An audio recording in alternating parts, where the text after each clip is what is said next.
Mitchell, 3,50 m.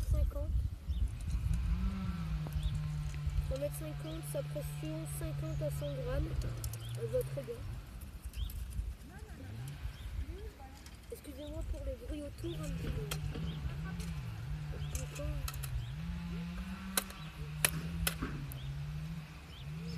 On va passer à ma canne à truite.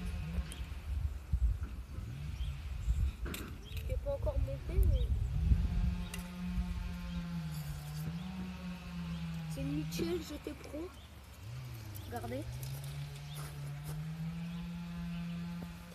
C'est une 3,30 m avec un moulinet GT Pro. Ça c'est le frein. Ça c'est pour faire tourner le moulinet des deux sens. Après bah ça tourne, c'est pour dévisser le moulinet, mais ça sert pas à grand chose. Voilà. On va passer à ma canne à cuillère, mais là aujourd'hui elle est montée au bouchon pour l'instant. C'est une 2,70 m, une Mitchell aussi. Y a rien à dire dessus. Je vais remettre ce nom. Là ici c'est mon panier. Excusez-moi. Je vais vous présenter ce qu'il y a dedans.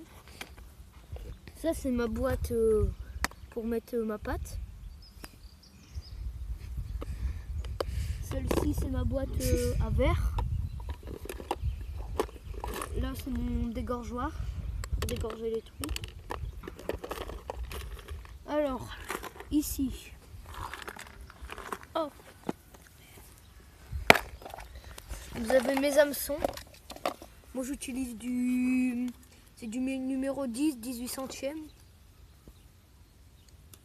Voilà. Un ciseau pour couper le fil, c'est très pratique. Après c'est un peu un genre couteau suisse serre-plomb quoi. Vous avez des couteaux, tout. Après ici vous avez un petit truc genre coupant, puis vous pouvez mesurer, mais ça sert pas à grand chose non plus. On peut replier ça. Après ici vous avez des bouchons. C'est des 0,70 grammes. Ils vont très bien. Après vous avez mes plombs. C'est des numéros 3. La grosseur c'est du 0,22.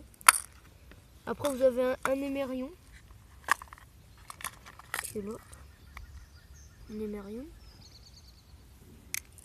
Après vous avez mes cuillères. Ici. C'est des anciennes. Après ça c'est mes cuillères MEPS 1.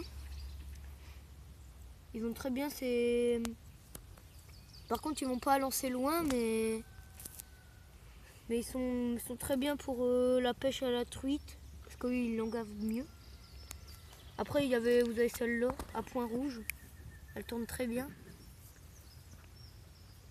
Elle est excellente. Après c'est tous des dorés. Après mes leurres, vous avez celui-là, à brocher surtout. Il va très bien. Il y a même des billes dedans.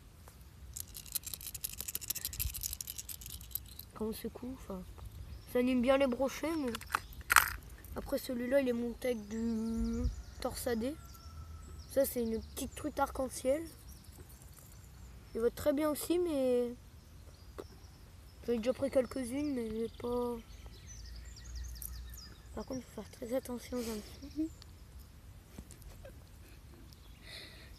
On va enrouler ça. Hop. Après ça, je sais pas à quoi ça sert. C'est ça.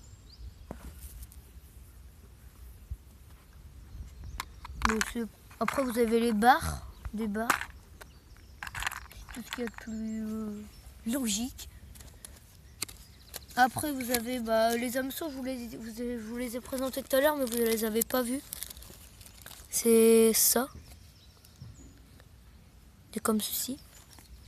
Ils vont bien parce qu'au bout ils sont un petit peu tordus. Du coup, ça plante bien quand vous ferrez. Ça se plante bien dans la truite quand vous ferrez.